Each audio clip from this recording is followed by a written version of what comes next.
Om, Namaste, very good morning everyone. Welcome again to my YouTube channel GK Law Classes. So in the previous video we have started with the concept of security laws because the SEBI and IFSC phase 2 exam is approaching soon. So from security laws we are going to cover three kind of act. One is the SEBI Act which we are going to discuss today. Another is the Depository Act. And the third is the Security Contract Regulation Act. So students ये cycle wise cycle turn wise turn different videos आपको हमारे channel पे security loss में से मिलते रहेंगे. तो इसके लिए आप सबसे पहले हमारे चैनल को सब्सक्राइब कर लीजिए जिसने नहीं किया. आज की वीडियो पसंद आई हो और जिसने अभी तक प्रीवियस वीडियो को चेकआउट नहीं किया फटाफट से जाके चेकआउट कीजिए. वीडियोस पसंद आए तो उसे लाइक शेयर डेफिनेटली कीजिएगा. सो दिवाली तो कंप्लीट हो चुकी है और आज से आपकी पढ़ाई का टाइम स्टार्ट हो चुका है. तो अपने रजिस्टर्स और पेन्स निकाल लीजिए and let's begin with today's video regarding the Security Exchange Board of India Act 1992. So what is the main aim of establishing the SEBI Act? The first question that comes into the mind. So student जब हमने security law start किया है तो previous video मैंने introduction देने की कोशिश की जिसमें आपको कुछ कॉमन टर्मिनोलॉजी समझाने की कोशिश की है, कुछ सिक्योरिटी मार्केट्स के बारे में जनरल इन्फॉर्मेशन देने की कोशिश की है. तो मैं चाहूँगी कि इस वीडियो को देखने से पहले आप उस वीडियो को चेकआउट कीजिए ताकि आप जो है कुछ टर्मिनोलॉजीज अगर आपको नहीं पता, you are not from that particular background of commerce और एक्सेट्रा, तो आपको ईजी हो जाए to grasp the terminologies, right? So basically this particular act, the SEBI Act or this particular body has been enacted to protect the interest of investors in the security market. ठीक है, for promoting the development of the securities market. तो यहाँ मैंने आप लोगों को बताया कि सिक्योरिटी मार्केट्स प्रीवियस वीडियो में दो तरीके की होती है हमारे पास, प्राइमरी सेकेंडरी. प्राइमरी मार्केट के अंदर इनिशियल पब्लिक ऑफर आईपीओस लगते हैं, नए शेयर्स कंपनी फर्स्ट टाइम जो लगाती है उसकी टर्न आती है, जबकि सेकेंडरी मार्केट में ऑलरेडी एग्जिस्टिंग शेयर्स के अंदर ट्रेडिंग की जाती है इनटू द स्टॉक एक्सचेंज. तो उन सिक्योरिटी मार्केट्स की प्रमोशन, डेवलपमेंट, रेगुलेशन और जो वहाँ के इन्वेस्टर्स यानी जिन लोगों ने वहाँ पे पैसे लगाए हैं उनके सिक्योरिटी मार्केट्स में इंटरेस्ट प्रोटेक्ट करने की जिम्मेदारी किस पे होती है? सेबी पे होती है. ये उनकी जिम्मेदारी वहाँ पे रहती है. So it's regulatory jurisdiction x tends over corporates in the issuance of capital and transfer of securities. इनका मेन काम होता है इंक्वायरी, ऑडिट कंडक्ट कराना, मार्केट के अंदर नए जो आपके स्टॉक एक्सचेंज है उनको रजिस्टर करके रेगुलेट करना, इंटरमीडिएटरीज को, मार्केट को रेगुलेट करना, और इन केस अगर कोई भी कंपनी या कोई भी इंसान इनसाइडर ट्रेडिंग या कोई भी punishable offence under SEBI act जो दिया गया अगर वो कमिट करता है तो उन्हें पीनलाइज करने की जिम्मेदारी भी इस particular security exchange board of India के पास रहती है. So this was the small brief regarding the SEBI act. Students कोशिश करेंगे कि आज की वीडियो के अंदर इस एक्ट को जो है इन ऑल टोटलिटी हम कंप्लीट कर ले फ्रॉम पर्टिकुलर सेक्शंस. बट अगर सारे सेक्शन हमसे कवर नहीं हो पाए तो हम सेबी एक्ट 2.0 वीडियो भी डेफिनेटली लेके आएंगे. तो आइए स्टार्ट करते हैं विद द पर्टिकुलर एक्ट. तो अब आगे चलते सेबी का एग्जाम जो है जिसकी नोटिफिकेशन 30 अक्टूबर से स्टार्ट होगी, जिसकी एप्लीकेशन फॉर्म्स उस टाइम से आएंगे, तो उसके लिए तो ये बहुत इंपॉर्टेंट एक्ट है. जिनका आईएफएससी फेज 1 क्लियर होगा तो फेज 2 में जब आएगा तो उसके अंदर भी सिक्योरिटी लॉ सेबी एक्ट एक बहुत ही इंपॉर्टेंट एसेंशियल कॉन्स्टिट्यूएंट रहेगा. तो जितने भी सेक्शंस हम इसके अंदर डिस्कस करेंगे इस वीडियो के अंदर वो सारे एसेंशियल इंपॉर्टेंट होंगे जिसमें प्रीवियसली एग्जाम्स के अंदर क्वेश्चंस पूछे गए हैं और जिसके बारे में आपको पता होना भी जरूरी है. सो आइए स्टार्ट करते हैं इसके साथ. आप इन एम्स को जो है वीडियो को जो है फिर से जाके चेकआउट कर सकते हैं और इन्हें पेन डाउन भी कर सकते हैं ताकि आपको याद रहे कि किस पर्टिकुलर मोटिव से इनको कॉन्स्टिट्यूट किया गया है. तो आइए स्टार्ट करते हैं. हाँ जी, SEBI act. So it extends to whole of India.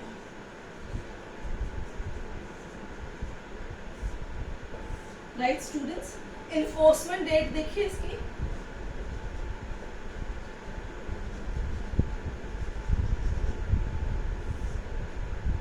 30th of January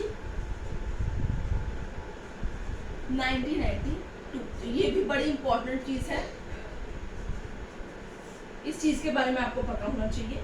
अब बात करेंगे सेक्शन नंबर 3 की, establishment of SEBI board.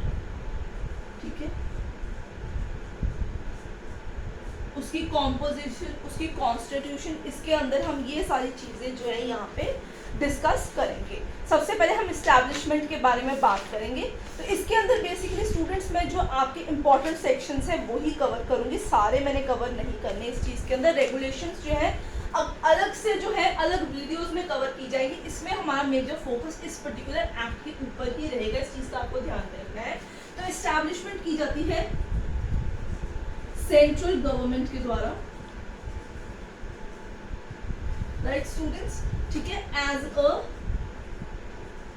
Body corporate with its headquarters in Mumbai or what you say in earlier times Bombay। तो ये section 3 के अंदर इसके अंदर आते हैं। अब बात करेंगे मैनेजमेंट की यानी कॉम्पोजिशन की, यानी कितने लोग इस बोर्ड का हिस्सा होते हैं। सेक्शन नंबर रहेगा आपका 4, ठीक है स्टूडेंट्स। आपको कहीं पे भी डाउट हो तो आप नीचे कमेंट सेक्शन के अंदर लिख सकते हैं, हम आपके सारे डाउट्स को डेफिनेटली क्लियर करेंगे। जैसे कि मैं बार बार आप लोगों को अपनी वीडियोस में बताती रहती हूँ कि अगर आपको किसी भी तरीके के किसी भी पर्टिकुलर इंडियन लीगल सब्जेक्ट या किसी टॉपिक के नोट्स रिक्वायर्ड है या एमसीक्यू स्टार्टर पैक्स की रिक्वायरमेंट है, तो मैंने नंबर बहुत जगह अपनी बहुत सारी वीडियोस में एक व्हाट्सएप नंबर दे के रखा है। वो सिर्फ इंडियन लॉ स्टूडेंट्स जो गवर्नमेंट कॉम्पिटिटिव एग्जाम्स की तैयारी कर रहे हैं या यूजी पीजी के अंदर है, वही सिर्फ जो है हमें व्हाट्सएप कर सकते हैं और वहां से रिवीजन नोट्स पीडीएफ फॉर्मेट पे अफोर्डेबल प्राइस पे पा सकते हैं या फिर MCQ starter pack whatever is the requirement. Section number है 4, मैनेजमेंट। इन टोटलिटी 9 लोग होते हैं, सो टोटल 9 मेंबर्स रहेंगे, राइट। सबसे पहले होते हैं चेयरमैन, फिर आते हैं 2 members from finance ministry, central finance जो मिनिस्ट्री है ऊपर सेंट्रल की वहां से, राइट। फिर एक आते हैं 1 from Reserve Bank of India as an member, right. 2 members finance, 1 from RBI, 1 is the chairman, 5 by central government, 5 members, right, appointed by central government। कितने हो गए आपके पास? 1, 3, 4 और 5, 9 हो गए आपके पास इन टोटलिटी। इसमें ही इन 5 मेंबर्स में ही इंक्लूड होगा 3 होल टाइम मेंबर्स, यानी इन 5 में से 3 आपके फुल टाइम होल टाइम आपके मेंबर्स भी रहेंगे। तो इस चीज का आपको खासा ध्यान रखना होगा।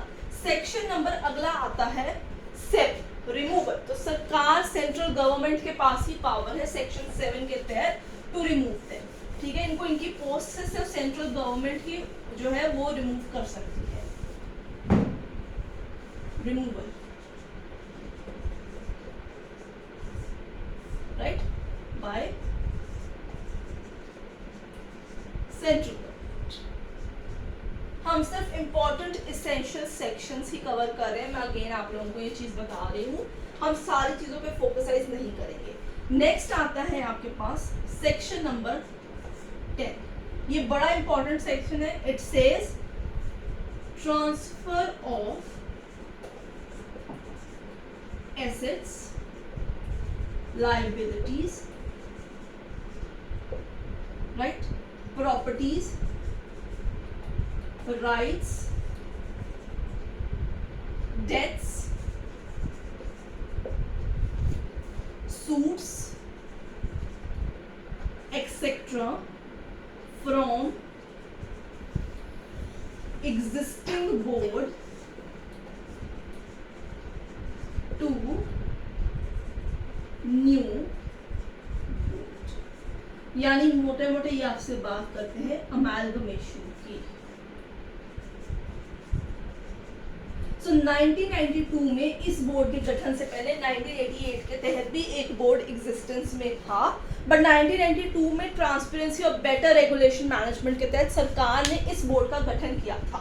तो वो कहते हैं कि जब ये होंद में नहीं आया उससे पहले जितनी भी एग्जिस्टिंग जो आपका प्रीवियस 1988 का बोर्ड था उसकी जितने भी assets, liabilities, debts, obligation, suits, contract, कोई भी जवाबदारी, कोई भी प्रॉफिट, कोई भी बोनस, कोई भी लॉस, कुछ भी चीज जो उस टाइम पे at the enforcement of this act exist करता था वो किस में अमेलगमेट हो जाएगा, किस में ट्रांसफर हो जाएगा, to the new SEBI boards, वो उनकी जवाबदारी बन जाएगी, पुराने बोर्ड का लेना देना कुछ नहीं होगा। इसी के साथ जितने भी employees at the time of the enforcement of this particular act was working into the existing board, they would eventually become the employees of the newly constituted board with all the terms and condition that was previously existing in their name. So वहां पे amalgamation के बाद सब कुछ पुराना, इनका जितनी भी चीजें होंगी, नफा नुकसान वो नए बोर्ड का हो जाएगा, सारे सूट्स ऑब्लिगेशन सब नए बोर्ड के हो जाएंगे, इनकी जवाबदारी यहाँ पे बन जाएगी, इनकी जवाबदारी खत्म हो जाएगी। एक तरीके से अमेलगमेशन हो जाएगा, उनके पुराने एम्प्लॉयज जो थे बोर्ड के वो नए बोर्ड के एम्प्लॉयज कैलकुलेट होंगे, but they would have a power कि अगर वो चाहें तो वो जो है अपनी सर्विसेज को टर्मिनेट करा सकते हैं, बोर्ड उन्हें नहीं निकालेगा, अपनी मर्जी से वो पोजीशन छोड़ सकते हैं। विद इन 6 मंथ्स का एक विंडो कैप वहां पे लगाया जाएगा। फिर आपके पास आती है section 11, function of the boards.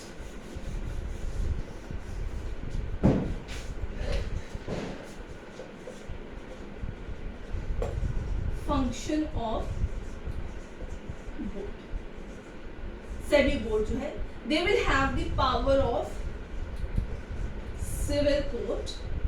ये यहाँ पे आपको चीज याद रखनी होगी। बाकी उनके जो फंक्शंस है वो एक्ट के अंदर ऑलरेडी दिए गए हुए हैं, उनका मेन काम मैंने आप लोगों को ऑलरेडी बिगिनिंग में ही समझा दिया था।